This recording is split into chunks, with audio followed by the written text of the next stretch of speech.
Sociología y la Fundación Ciudadano Global, Servicio de Consulta Migrante, damos la bienvenida y el inicio a esta jornada Migraciones, Derechos y Ciudadanía, reflexiones por una propuesta ética y de política pública sobre el tema migratorio en Chile. Agradecemos su presencia. Bueno, este seminario se enmarca justamente en el desafío del cual acabamos de ver, derecho y ciudadanía, derecho y ciudadanía para los migrantes, derecho y ciudadanía para los chilenos, los residentes, los locales también. Este seminario, además, quiero aprovechar de agradecer, ha sido organizado por el Magíster en Sociología, por el Centro de Reflexión y Acción Social, CREAS, de la Universidad del Estado, y por Ciudadano Global, Servicio Jesuita a Inmigrantes y Refugiados, que nos ha ofrecido este video, que por cierto compartimos en su totalidad. La jornada de hoy es interesante para quienes tienen el programa en la mano. Me parece que toca los puntos centrales del debate. Vamos a hablar de los derechos, por cierto, de los migrantes, pero también vamos a hablar de algo que me parece central en comprender y afinar la noción de derecho, los discursos de los inmigrantes respecto a su mirada en este país de acogida y también respecto a las nostalgias y aquellos derechos que ellos quisieran no perder en los lugares de origen. En nuestro diálogo, ¿cierto?, que el lugar de origen, tal como mostraba la imagen, ¿cierto?, queda atrás, pero siempre se le está mirando. Las políticas públicas en el nivel local, ciertamente los arraigos se producen y los desarraigos a nivel local. Vemos que parte de las disputas territoriales se dan en las vecindades, justamente porque es ahí donde se produce esta confrontación cara a cara entre el migrante y el vecino, confrontación que, tal como escribe Ulrich Beck, ¿cierto?, tiende a exacerbar las diferencias, cosas tan cotidianas como pueden ser olores distintos de comida, ¿cierto?, han generado disputas horrorosas. Por eso esta ponencia respecto al nivel tema de las políticas públicas a nivel local me parece esencial, tanto como los discursos. Vamos a ver también una ponencia sobre la construcción de la ciudadanía desde las organizaciones. Y este es un aspecto que ha sido escasamente trabajado en términos de la articulación, por una parte, con los discursos y con la experiencia local.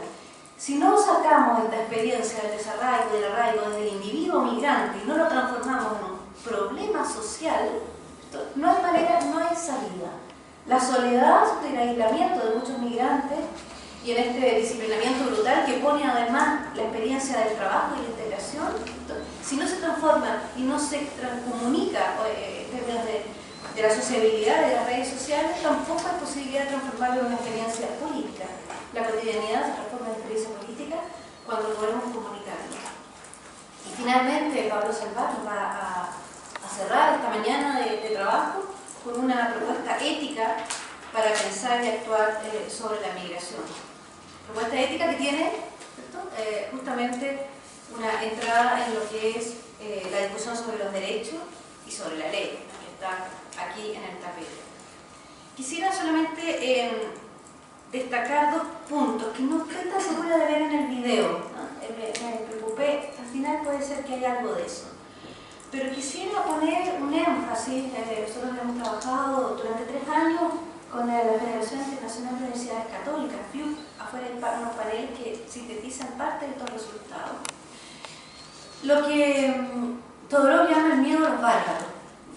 Es interesante esa figura del miedo a los bárbaros porque justamente nos pone la pregunta por el bárbaro, ¿cierto?, y por la alteridad, la revolución de la alteridad de lado y lado. Migrantes, ¿cierto?, como extranjeros, como extraños, ¿cierto?, puede transformarse fácilmente, ¿cierto?, en la idea del bárbaro, del no civilizado. Pero también, como decía Bartolomé de las Casas, ¿cierto?, el bárbaro, ¿cierto?, también podemos ser nosotros. Nosotros también, en la medida que no conocemos esos códigos, que no manejamos ese lenguaje del migrante, que no somos capaces de leer su propia cultura, también somos bárbaros. Y en ese sentido, la pregunta por la construcción de la alteridad, por el paso entre el bárbaro, ¿cierto?, y el civilizado, puede producirse, puede dividirse, trabajarse como un juego de espejo. Una ley que no parta del reconocimiento que la barbarie también está aquí, que el extraño somos nosotros, que no somos capaces de decodificar esta diversidad de códigos culturales que llegan a nuestra tierra, corre cierto serio riesgo de transformarse también en una mala, ¿cierto?, noción de la calidad. Nosotros los vamos a comprender, nosotros los vamos a acoger, pero si sabemos que el problema está acá en Chile también, que este país tiene serias dificultades para diversificar sus códigos de comprensión de la otredad. Y en ese sentido, me parece que la migración, más que un problema, es una gran oportunidad. Es una oportunidad para este país. Es un riesgo empírico. ¿Qué quiere decir un riesgo empírico en la antropología? Es cuando una práctica, ¿cierto?, se asienta en algún lugar de nuestra cultura y nos viene, ¿cierto?, a provocar y a poner en cuestión las propias categorías que pensábamos que estaban más que claras. El migrante, por tanto, es un riesgo y es una oportunidad. Nos cuestiona nuestras propias categorías, pero también nos abre necesariamente al ejercicio de la actualización de nuestra propia cultura. Las culturas mueren, decaen, cuando no son capaces de actualizarse, cuando no son capaces de diversificarse, cuando no son capaces de ser ágiles frente a las transformaciones y a los cambios sociales. En ese sentido, ojalá este seminario cambie el foco de la migración como un problema y lo vea como una gran posibilidad a la democratización de esta cultura y a la posibilidad de crecimiento de esta cultura que a menudo es bárbara en los términos más clásicos. Y en ese sentido me parece que si logramos cambiar el foco, vamos a lograr de alguna manera pensar en cómo esta cultura se actualiza. Y el problema empieza a estar acá, no en el que llega, sino que en los locales.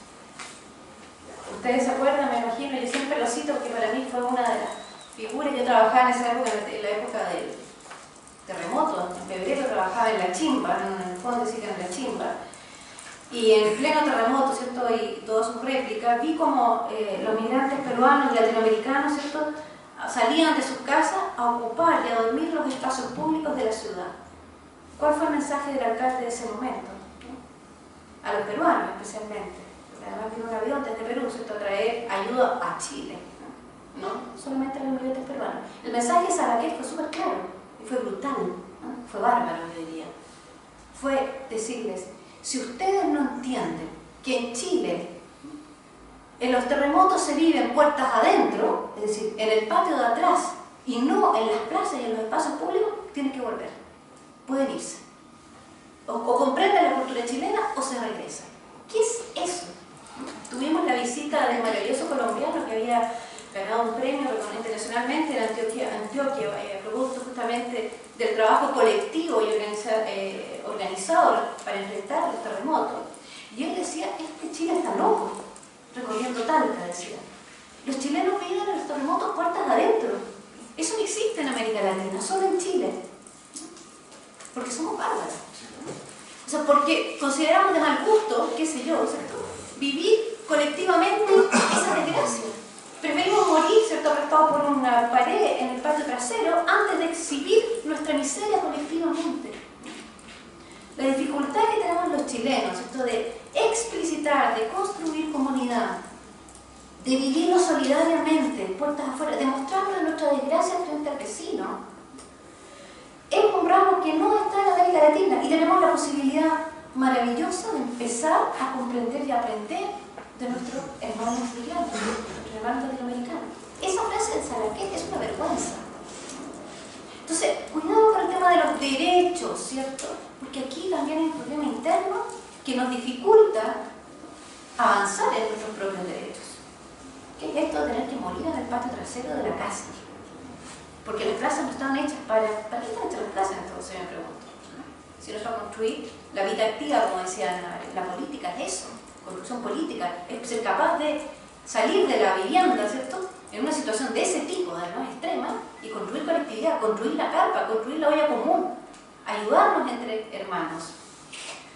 Y en ese sentido creo que ese giro lo necesitamos hacer con cierta urgencia.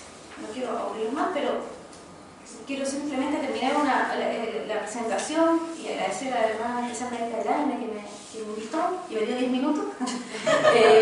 Y que las otras inauguraciones son como saludos y chao, ahora yo me voy a comer los 10 minutos. Esta pequeña frase de Todorov, que me parece maravillosa, El miedo de los bárbaros, dice: la diferencia no se da entre sociedades pluriculturales y multiculturales, sino entre aquellas que, en la imagen que se forman de su identidad, principio de identificación y distinción, aceptan su pluralidad interna y la valoran positivamente, y aquellas que por el contrario optan por ignorarla y despreciarla. El tema de la identidad me parece clave. Si la identidad, ¿cierto?, insistimos en transformarla, que ustedes no me critican el video, pero me llamó la atención, ¿cierto?, que las figuritas negras para las banderas chilenas. Cuidado con esa bandera chilena. No sé si han visto ustedes esa maravillosa propaganda de América Solidaria, me parece genial cómo juega lúdicamente con las banderas. De pronto, ¿cierto?, la bandera chilena tiene colores brasileños, genial. Si transformamos la obsesión por la identidad, por la imagen país en bandera chilena, las tenemos todas las banderas. La bandera chilena, si no se desordena el símbolo patrio, si no se transforma en un símbolo no tricolor, deja de ser un símbolo tricolor y se transforma en una multiplicidad de colores, ¿cierto?, este país no saldrá de la barbarie y de la prepotencia, ¿cierto?, porque nos creemos un modelo para todo, cuando en realidad la fragilidad interna es brutal. Yo diría que la disputa por la identidad debe transformarse en la producción de las identidades. Identidades. En antropología se dice que mientras más porosas las fronteras de la identidad, mientras más capacidad tienen los chilenos de cruzar las fronteras hacia otras culturas, más fuerte se transforma, ¿cierto?, el sentido de nosotros. En la medida que yo me testeo, que soy capaz, ¿cierto?, de integrar nuevos códigos, de actualizar mi propia cultura, más sólida, más integrada, más porosa y más diversa. Entonces, que la desconstrucción de la identidad sea, de una vez por todas, la colaboración entre identidades. Es lo único que nos puede proteger de los totalitarismos que ya hemos vivido, es lo único que nos puede proteger de la xenofobia. El título del texto de Ulrich Beck me parece muy insinuante, y con esto termino. Está en internet, y seguramente ustedes lo conocen, que se llama, en otro título me parece espectacular, ¿Cómo los vecinos se convierten en judíos? La construcción política del extraño. Eso es lo que nos está pasando en Chile. Porque el vecino, tener a un peruano al lado, tener a un coreano, ya conocemos las disputas que han ocurrido con los coreanos al lado de vecinos, molesta tanto como una piedra en el zapato. El apertrechamiento en que nosotros no hacemos las cosas así, nosotros no cocinamos así, nosotros no arreglamos nuestras casas así, nosotros no ocupamos el espacio público así, tiende más bien a naturalizar, a reificar, y por tanto, de ahí a la batalla, el extraño como enemigo, estamos a un solo paso.